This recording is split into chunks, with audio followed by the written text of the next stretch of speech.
बच्चों, आज अपन पढ़ेंगे कक्षा 7वीं सामाजिक विज्ञान पाठ 12 सल्तनत कालीन प्रशासन एवं जनजीवन। तो इसमें मैंने यहाँ पॉइंट लिख दिए। सबसे पहले प्रशासनिक व्यवस्था के बारे में पढ़ेंगे, फिर सामाजिक जीवन कैसा था और आर्थिक व्यवस्था कैसी थी और निर्यात की मुख्य वस्तुएं कौन सी थी और चिकित्सा की व्यवस्था किस प्रकार थी, इनके बारे में अपन जानकारी प्राप्त करेंगे आज। तो सल्तनत कालीन प्रशासन किस प्रकार से, इसकी व्यवस्था किस प्रकार से थी, इसको आप भी ध्यान से सुनिएगा कि सुल्तान की शक्ति सर्वोच्च होती थी और उसे ईश्वर का प्रतिनिधि माना जाता था और सत्तारूढ़ होने पर सुल्तान के नाम का खुतबा पढ़ा जाता था तथा उसके नाम के सिक्के जारी किए जाते थे। जो वहां का सुल्तान होता था उसको क्या माना जाता था? ईश्वर का प्रतिनिधि माना जाता था। और केंद्रीय शासन के 4 प्रमुख विभाग होते थे। तो इसमें प्रशासनिक कार्यों में वजीर, उलेमा और अमीरों का सहयोग महत्वपूर्ण था। तो उलेमा मतलब धर्म शिक्षक। तो इसमें कितने 4 विभाग होते थे? राजस्व तथा लोक प्रशासन, सैन्य विभाग और शासकीय पत्र व्यवहार और शिक्षा और अनुदान। इस विभागों में अधिकारियों को क्रमशः दीवाने विजारत, दीवाने अर्ज, दीवाने इंशा और दीवाने रिसालत कहा जाता था। ये 4 अलग अलग व्यवस्थाएं इसमें थी। और राज्य सूबों में, सूबे शिकों में, शिक परगनों मतलब जिलों में बटे हुए थे। शिक परगने मतलब जिलों में बटे हुए थे। सूबे का प्रमुख वली या मुफ्ती, शिका का प्रमुख शिकदार और परगने का मुखिया आमिल कहलाता था। तो मुफ्ती, शिक का प्रमुख शिकदार और परगने का मुखिया क्या कहलाता था? आमिल कहलाता था। तो 13वीं शताब्दी में सुल्तानों ने राज्य को सैनिक क्षेत्रों में विभाजित किया था। इन्हें इक्ता कहा जाता था। 13वीं शताब्दी में जो सैनिकों ने क्षेत्रों को विभाजित किया जाता था उसको क्या कहा जाता था? इक्ता। और इसका मुख्य अधिकारी इक्तादार कहलाता था। इक्ता प्रणाली का प्रारंभ इल्तुतमिश द्वारा किया गया। इल्ता प्रणाली का प्रारंभ किसने किया था? इल्तुतमिश ने किया था। अब अपन पढ़ेंगे सामाजिक जीवन के बारे में। ये सल्तनत कालीन प्रशासन में अपन सामाजिक जीवन कैसा था उसके बारे में अपन पढ़ेंगे। तो समाज में मुख्य हिंदू और मुस्लिम जनसंख्या निवास करती थी और समाज में उच्च वर्ग के लोग मतलब अमीर, सरदार, उच्च वर्ग मतलब अमीर लोग और सरदार सुल्तानों का अनुकरण करते हुए विलासिता का जीवन व्यतीत करते थे। मतलब ये अमीर लोगों के साथ उनका अनुसरण करते थे और अच्छा जीवन जीते थे। और ब्राह्मण और उलेमाओं मतलब धर्म शिक्षक, ब्राह्मण और उलेमाओं का समाज में महत्वपूर्ण स्थान था। ब्राह्मणों का और धर्म शिक्षक जो उलेमा कहा जाता था उनका समाज में महत्वपूर्ण स्थान था। जाति व्यवस्था का पालन कठोरता से किया जाता था और स्त्रियों की स्वतंत्रता बहुत सीमित हो गई थी। इसमें जो है जाति व्यवस्था बहुत इसका कठोर पालन किया जाता था, जाति व्यवस्था का। और स्त्रियों की स्थिति मतलब उसकी स्वतंत्रता बिल्कुल नहीं दी जाती थी। स्त्रियों को बंधन से रखा जाता था, पर्दा प्रथा कराई जाती थी, उनको स्वतंत्रता नहीं थी और इसका बहुत बढ़ावा दिया जाता था और इसका चलन बढ़ता ही जा रहा था। इसमें समाज में बाल विवाह, बहु विवाह, सती प्रथा का प्रचलन था। समाज में छोटे बच्चों का विवाह कर दिया जाता था। बहु विवाह मतलब एक से ज्यादा विवाह कर लेते थे पुरुष लोग। और सती प्रथा का प्रचलन मतलब जिसका पति मर जाता था उसकी स्त्री को, उसकी पत्नी को, उसको जिंदा उसके साथ जलाया जाता था, उसकी चिता के साथ। तो मोरक्को यात्री इब्न बतूता ने अपने वर्णन में हिंदुओं द्वारा किए जाने वाले आतिथ्य सत्कार की प्रशंसा की है। मोरक्को से जो यात्री आया था इब्न बतूता ने अपने वर्णन में हिंदुओं के द्वारा जो आतिथ्य संस्कार हुआ उसकी प्रशंसा की है। अब अपन पढ़ेंगे आर्थिक व्यवस्था के बारे में कि सल्तनत कालीन प्रशासन में आर्थिक व्यवस्था किस प्रकार थी। तो सल्तनत काल में ग्रामीणों के आर्थिक जीवन में कोई परिवर्तन नहीं आया था। इनका मुख्य व्यवसाय पूर्व की तरह कृषि ही था। मतलब इसमें ग्रामीण लोग जो पहले कृषि करते थे वो ही करते थे इसमें भी, और इनमें कोई भी परिवर्तन नहीं आया था। नगरों में व्यापार बहुत उन्नति कर रहा था। भागदौड़, खंबात, मुल्तान, लखनौती, सुनारगांव आदि प्रमुख नगर व बंदरगाह थे। नगरों में व्यापार बहुत उन्नति पे था। सल्तनत कालीन प्रशासन में व्यापार बहुत उन्नति पर था। और जो जो इसमें बंदरगाह थे, मैंने आपको नाम बताए, आप भी नोट कर लेना। अगर ये प्रश्न में आ भी जाए कि प्रमुख बंदरगाहों के नाम लिखिए, तो भटोच, खंबात, मुल्तान, लखनौती, सुनारगांव आदि क्या थे? बंदरगाह थे। यहाँ पर आयात निर्यात के सामान का व्यापार व्यवसाय के सामान जो यहाँ आते थे यहीं उतारे जाते थे। शिल्पकार अपने शिल्प के अनुसार नगर के अलग अलग भागों में रहते थे।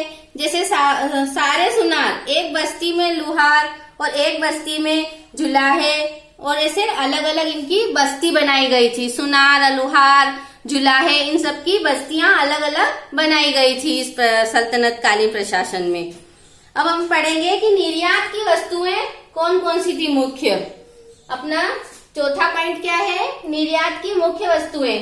तो निर्यात की मुख्य वस्तुएं सूती व रेशमी कपड़ा, जड़ी बूटियां और धातु के बर्तन, हाथी दांत की वस्तुएं और कांच के बर्तन व घोड़े का आयात किया जाता था। ये मुख्य वस्तुएं थी आयात निर्यात की वस्तुएं। और राज्य की आय का मुख्य साधन भूमि कर था। जो राज्य की जो मुख्य आय थी वो किस पर डिपेंड थी? भूमि कर पर। भूमि कर पे इसकी राज्य की आय निर्भर थी। जो उपज का 1/2 या 1/3 भाग था। जो भी जिसकी भी जमीन है, खेती किसानी होती थी, करते थे, उनसे क्या लेते थे? भूमि कर लेते थे, और उनकी फसल का 1/2 या 1/3 भाग लिया जाता था। इसके अतिरिक्त चुंगी कर, सिंचाई कर, खनिज संपत्ति, मकान कर, तीर्थ यात्रा कर आदि राज्य की आय के अन्य साधन थे। तो चुंगी कर में जो सामान आयात निर्यात होता है, उन वाहनों के जो कर लगते थे वो भी लिए जाते थे। सिंचाई कर यानी अपने खेतों में सिंचाई करना, तो पानी की भी इनको नहरों के द्वारा जो सिंचाई करते थे उसका भी कर लगाया जाता था। और खनिज संपत्ति, उसका भी कर लगाया जाता था। मकान कर और तीर्थ यात्रा कर, तीर्थ यात्रा पर भी अगर कोई जाता था तो उसका भी कर लगाया जाता था। तो हिंदुओं और अन्य गैर मुस्लिमों से जजिया कर और मुसलमानों से जकात नामक कर लिया जाता था।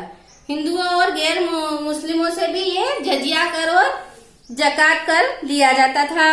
इब्न बतूता ने दिल्ली का वर्णन करते हुए लिखा है कि दिल्ली सबसे अधिक सुंदर नगर था।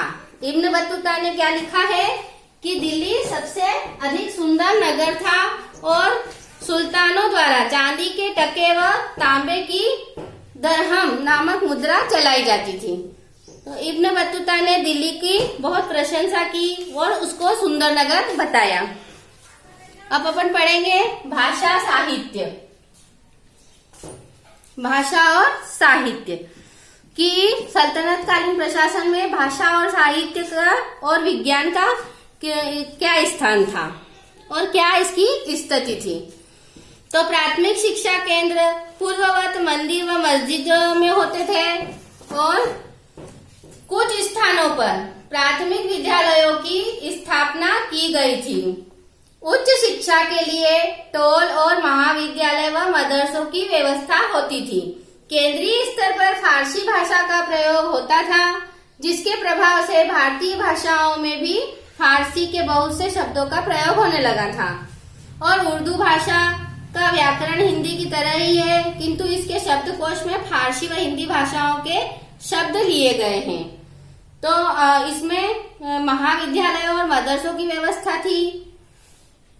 और कुछ हिंदू राज्यों में जैसे विजयनगर के राजा दरबार में संस्कृत भाषा का भी प्रयोग किया जाता था। कुछ हिंदू राज्यों में संस्कृत भाषा भी चलाई जाती थी, उर्दू भी भाषा भी चलाई जाती थी और संस्कृत ग्रंथों के अनुवाद भारतीय भाषाओं के साथ साथ अरबी और फारसी में भी कर दिए गए थे, इसमें होने लगे थे, शुरू कर दिए गए थे इसमें सल्तनत कालीन प्रशासन में, कि जो उर्दू और फारसी में थे उन ग्रंथों का अनुवाद किस भाषा में होने लग गया था, संस्कृत भाषा में होने लग गया था। और कागज का प्रचलन बढ़ने से अनेक प्राचीन ग्रंथों का पुनः लेखन हुआ।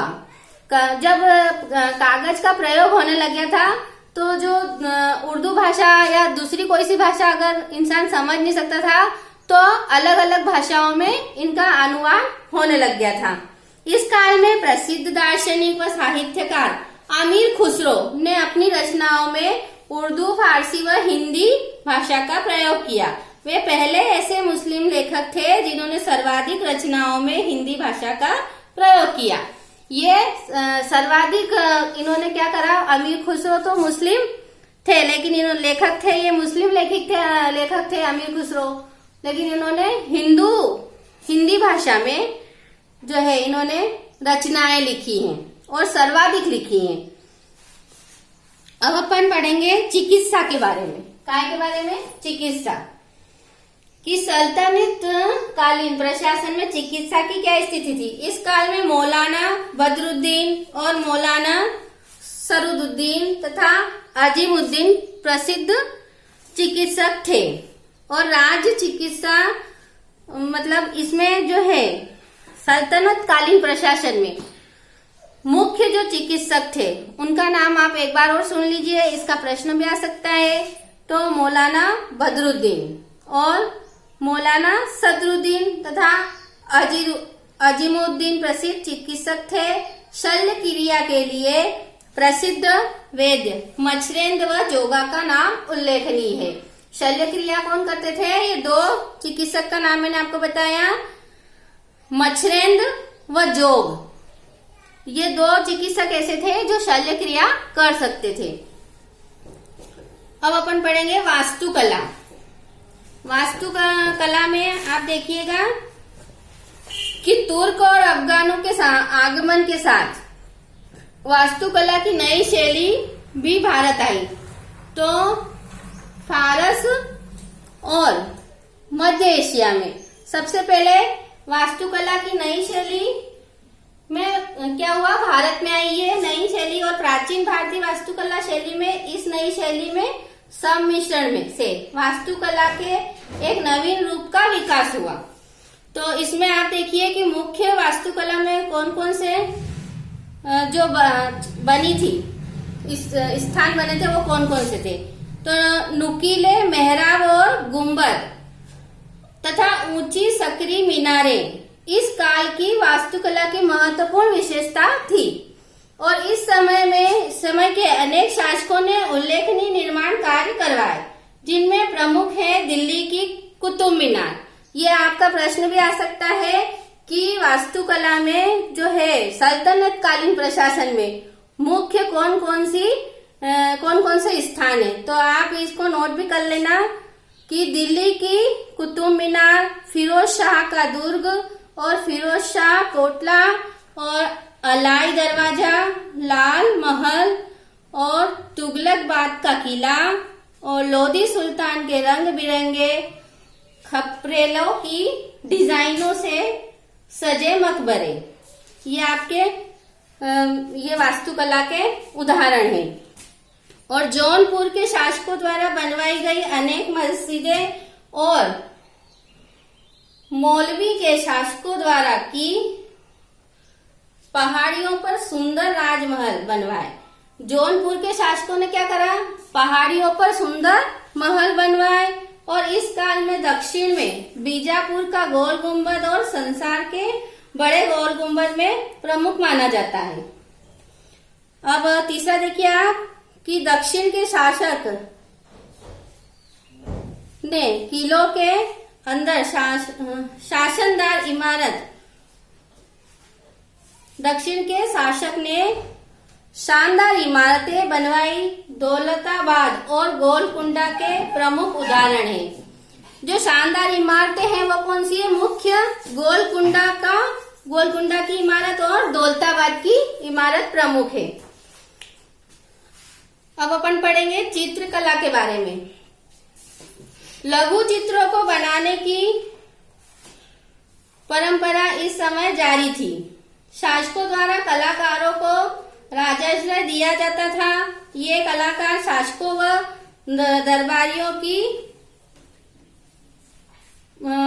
दरबारियों के साथ रहकर ये अपने कला का प्रदर्शन करते थे और इनकी कला से दरबार को सजाते संवारते थे और वहां पर ही कार्य करते थे, उनको वही शरण दी जाती थी।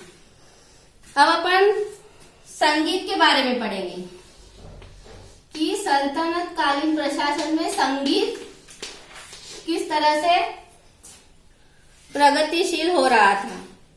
फारस और अरब में संगीत का प्रभाव भारतीय संगीत पर पड़ा और दोनों में समन्वय से सितार, सारंगी, तबला जैसे वाद्य यंत्र लोकप्रिय हुए तथा गायन की नई विद्या कव्वाली का उदय हुआ।